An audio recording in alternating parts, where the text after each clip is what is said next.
Бул эле чачынан сүйрөп келип, мыкачылык менен сабалган, колун сындырган, тишин сындырган, чачтарын жулган, тизелери, денелерин бүт бары.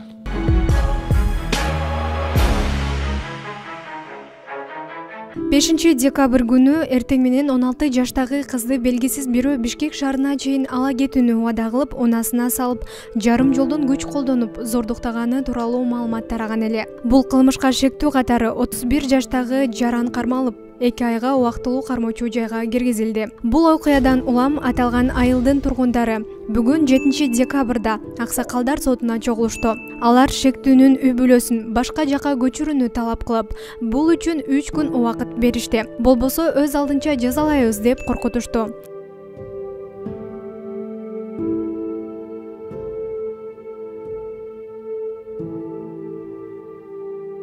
16 жаштагы жабырлануучу кыздын атасы кызынын кандай кордук көргөнүн айтып берди.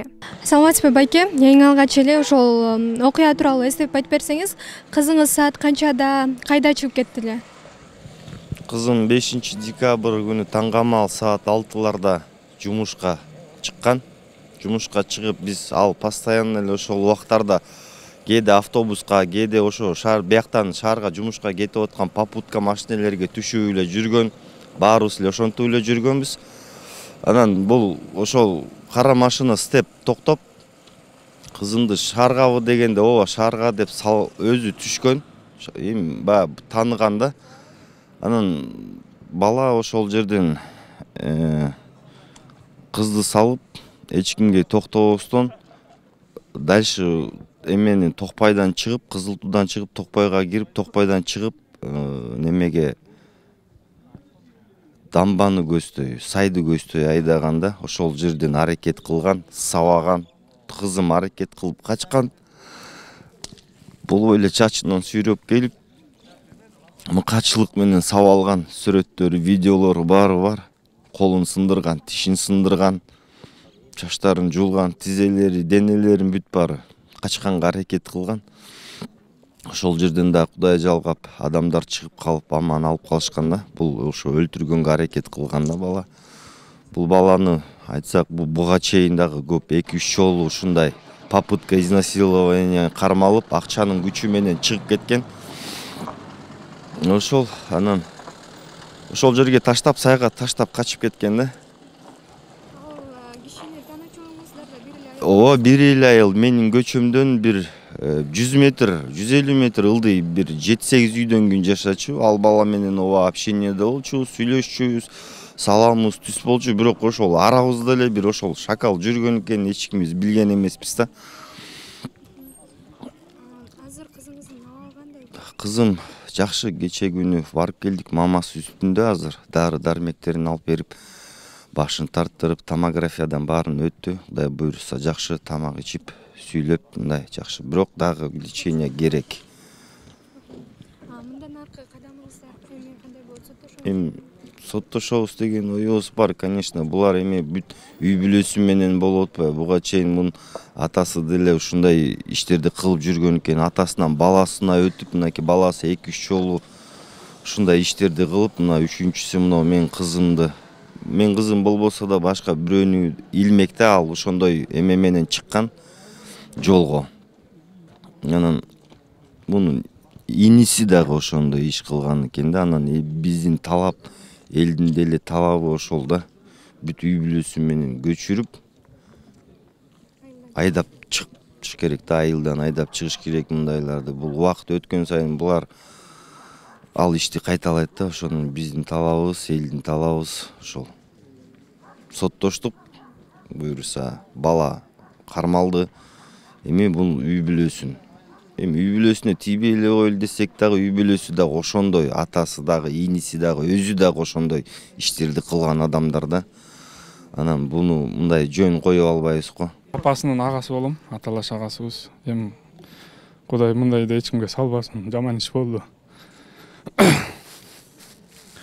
Биздин талабыбыз ошол. Биз эмени көргөндө токтолбойбуз. Мындан ары кан айланбасын, уруш айылда болбосун деп ошо татынакка эле эч уруш талаш жок эле. Ошол үй бүлөсү көчүп кетсин, биздин талап ошол эле. Биздин ошол талабыбыз. Биздин эмес жалпы элдин талабы болуп калды болчу. Бул көйгөй башка элдерге да сабак болсун. Ушунда мөлтүрөгөн кыздарыбыз жабыркап калбасын деп чыгып атат элдерчи. Элдерге рахмат, ыраазычылыгыбызды билдиребиз. Ушу биздин бир туугандарыбыз да баарыбызга келип көңүл айтып ушуну колдоп берип ушул жерге телевидениеден чыгып аткан дүйнө жүзүнө тарап болчу. Бул акмактар орду туу менен ордунан көчүрөбүз деп атышат. Мына бул эми өзүтөр эле эмес, бир туугандардан бери чыгып отур. Бар экен бул. Семейный маньяк болуп калыштыр буларчы. Агай туугандар, урматтуу бир туугандар. Барыңыздар күбө мурдагы күнү айылыбызда ушундай жагымсыз, ушундай бир жаман окуя болуп кетти. Ошол окуя келип бүгүнкү аксакалдар сотуна, аксакалдын кароосуна келип атат. Анан кандай иш болгон, эмне болгон, иштин жүрүшүндө баары ачыкка чыгат. Мен алдын ала айтпай эле коеюн. Анан жалпы элдин тургундарына момундай арыз түшкөн. Кызыл Туу айыл өкмөтүнүн аксакалдар сотуна жана мүчөлөрүнө Кызыл Туу айылдын тургундарынан кайрылуу. Биздин кайрылуу жазганыбыздын себеби адам баласы кылбаган, жада калса жырткыч кылбаган, киши кылган, өзүбүздүн карындашыбызды зордуктап өлтүрүүгө барган. Айылдын тургундары Нурландын ата-энеси жана бир туугандардын биздин айылдан көчүп кетүүсүн талап коюшту. Сиздерден сураныш төмөнкү окуяга туура чечим чыгарып бериңиздер суранабыз. Бул жерден өзүнчө бир кеп болду, ошо жаза кылган бала өзү эле жазасын тартсын деген. Жок, андай эмес окшойт. Мен ойлоп отурсам, муну ушул үй бүлөсү менен эле көчүрүш керек. Себеби эртең себеби булардын тукумунда уурда чыгып атат, баары кутулуп жүрөт. Бир эмес, 2-3 жолу элге, тетиге, бүт районго, областка угулуп атат. Анан кийин бул жерде мындай болот да, эртең кылыч ичет, же болбосо биздин балдар жанагы ичи күйүп турган.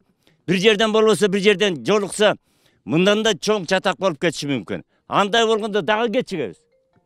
Давайте ошо үй бүлөсү менен. Ал өзү деле жүрө албайт бул жерде, айылдын ичинде.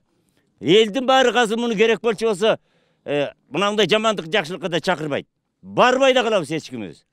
Аталар туура жагына чечип бериңиздер суранабыз. Мынакей 2-3 күн болуп атат. Кече өнү кечинде мындан да көп жаштар чогулган. 100-150 чейин жаштар чогулуп атат. Бизге кереги жок деп атат. Баары эле талап акырын жерин которуп кетсин байкебиз деп атат. Беребиз дейт уруксаат, үйүн сатсын, машинелерин сатсын, баарын сатканга возможность беребиз дейт. Только кетип калсын дейт. Бул биринчи эле жолу эмес, 3-чү жолу болуп атат дейт. Билинбегени канча болуп атат дейт. Катуу жаза болот. Мен силерге айтайын, уже камап койгон. Бүгүн мына эс жандай болсо, убакыт келсе, 2 суткага киргизген да, санкцияны бергизебиз. Бердиребиз санкцияны. Биз мыйзам тарабынан баарын кылабыз, силер ойлобогула. Эч ким аяка аралашпайт. Мыйзам чегинде кетет. Бүгүнкү күндө бул нерсе мамлекет башчысынан, президенттен баштап өкмөт бүт Кыргызстан боюнча уккан, контролдо турат. Областтан. Анан биз деле мындай нерсени чын айтканда, мына рахмат, мен ушул жерде атасы турат, агалары турат, туугандар, мен силерге ыраазычылык билдирип кетем. Чоң рахмат, ушу кызыккандык алып, кече барып туруп, кайра бир жаман адамдын жолуна түшүп, кайра башкалар деле жаманга түшүп калышыңар мүмкүн эле да. Ушул жерде элдер чынында жакындарын түшүнүш керек да. Баарыбыздын жүрөгүбүздө уйгу туйгу, баарыбыздын башыбызда кыздар бар да. Бул канча күндөн бери талкуу болуп атат да. Сиз менен биз бирок жакшы, адилеттүү чечим кылышыбыз керек да. Мындай да болуп калышы мүмкүн. Айыл аксакалдар соту чечим чыгарышы мүмкүн, бирок ага айыл тургундары макул болбой коюшу мүмкүн да. Ошон үчүн, ошондой болбош үчүн, нааразычылык болбош үчүн туура адилеттүү сот болуш керек да. Туура адилеттүү. Мен ошон үчүн мен дагы мыйзам тараптамын да. Мен эле барып кырып жиберейин, муз тапсалайын деген жок болчумун. Биринчи күнү ошондой болгон бирокчу. Мына балдарды биз аксакалдар мына байкен баш болуп токтотпогондочу, мындан да жаман жаңжал болмок да. Эгерде биз туура эмес чечим чыгарып койсок, биз элдин колуна чөбүз. Анткени аксакалдар сотун, аксакал деп аксакалдар сотун эл шайлайт. Мындай ишти башка салбасын, Кудай. Ал элдин требованиясы деле туура. Потому что 3 жолу кайталанган иш, кийин деле андан үлгө алган балдар эмне болот? Мен сүйлөп атам го. Кой тур.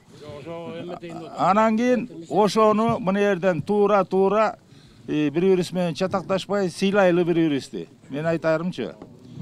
Эми канча күйүп баратсак дагы бир теке чыдамдуулукка келиш керек иним, Мен түшүнүп турам. Сенин ордуңда эч ким болбой эле койсун. Кудай сактасын, Бул сөз менен айта албайсың, мындайдычы. Сөз жок буга. Ошон үчүн бир аз чыдамдуулук кылып тургула. Сүйлөштүкпү? Бүгүн силердин талабыңарды угуп отуруп, ушундай чечим чыгардык да. Биз силердин Кыргыздын элинин кадыр салтын сыйлап, ошонун эмесин кармап, мыйзам боюнча биз мындай чечимге келбейт элек. Биз элибизди сыйлап, элибиздин талабын эметип, ушундай чечимге келдик. Үй бүлөсү менен 3 күндүн ичинде айылдан көчүп кетсин деген. Укук коргоо органдарга 3 күнгө чейин алардын эмесин эметпер. Силерден суранычым. 3 күн эч кимге эметпегиле. Биз силерди сыйладык, силер да бизди эметкиле. Макулбу? Всё. Макул болмай атпайбы? Ошон үчүн законду күтүп берели. Эми законду биз деле буздук да. Законду биз деле Бизге эме андай жок, биз мындай эметкен дегенчи. Аларга эме алар уже жетет уже. Жок. Эме. Всё. Мындай суран жок. Мындай эл барсын кереги жок. Жок. Сер барбай. Мана аксакалдар турбайбы аксакалдар? Болду. Урматтуу туугандар. Кулап сатыңыздар. Силер тартипти сактагылачы. Убушкан жетет. Урматтуулар. Мына кулак сап турсаңар, мына мыйзамду алып кирип камады, СИЗОга киргизди. Мыйзам ушул. Бирок элдин талабына мына аксакалдар кирип өздөрү отуруп, аксакалдар сотуна кайрылдыңар. Эгер аерден ызычуу болсо, бардыгыбыз жанынан жооп беребиз. Аксакалдарды тапшырдыңарбы? Болду, эч ким аралашпай, булар барып сүйлөшөт, айтат. Молдокелери бар. Элдин жандайсын аткаргыла эми деп. Анан кийин аерге барып туруп, экөө бар, үчөө бар аңдып, проблеманы үстүнө проблема ашышын кереги жок. Айттыңарбы талапты? Мына аксакалдар мойнуна алды. Бул оңой нерсе эмес бул. Өздөрү айтканда мыйзам бузуп атат. Мыйзамды мына апарып камап атабыз. Мына мыйзам өзү ошол. Бирок элдин талабын ушул аткарайлы деп мөңкө алып атат. Эми уч кишилерге айткы, булар кишилер барат азыр. Өздөрү барат, сүйлөшөт, мына эми эл менен деп сүйлөшөт. Момча эл чогулуп алып, анын үйүнө барган болбойт, туура болбойт. Ошол коюлган өкүмдү чечимди колуна тапшырабыз. Мына аксакалдар соту чечти, эл чечти. Полностью. Эл силер менен мындан ары жашаганга болбойт. Мүмкүнчүлүк жок. Баарына салып койсун. Бирок аксакалдар эместен сурап атам да. Мен азыр бияка печать койуп атасыздар. Мен укугум жок бияка печать койгон берге негизи. Бирок сен сураныч менде аксакалдар турат, ар бир айыл аксакал турат. Чечимди азыр чогуу баралык. Айталык мынакей, биздин жалпы эл журттун чечими деп. Ушул чечимди силердин биздин аткарылсыналар. Талап болгондон кийин. Себеби мен эртең күнү каалабайм биздин айылда, биздин өрөөндө дагы атыш болуп, кан төгүл мен такыр кылып ал нерсени. Биз бир элбиз. Бир журтпуз. Бирок жанагындай момундай зынаккорлукка, зордукка барган нерсени далдалчы болгон токтоткула, урматтуу туугандар. Далдалчы болгон нерсе токтоткула. Жалаң мынакей ушунда жашаган жерден бир кыздын мынакей тагдырына балта чабып отурасыз бүгүнкү күндө. Барыңар калыспаңыздар. Мындай нерсе болбосун, кимибиз болбойлук. Бала биздики тартсын жазасын. Кудайдын астына аксадан кутулат ал нерсе. Ушул аксакалдар чоң жамаат кылып атат, ар бир айылдын өкүлдөрү бар, аксакал соту бар. Ушул айылдын кадырлуу аксакалдар чыгыңыздар. Чоор биз чечим айтып берели, элдин чечими. Азыр барасың. Отырсаңар азыр. Могуну эч кимге барбайсың. Аксакалдар соту чечим чыгарды, аксакалдар соту барат дагы балага угузат. 3 күндө көч деп айтат, болду. Калгандар туртурлар кайра келип силерге айтат. Чуручу чөөрмөгөч болду. Калгандар мыйзамды карап тартып тап берсе бир туугандар. Сураныч Супер ТВ бул окуя боюнча экинчи тараптын пикирин угууга даяр.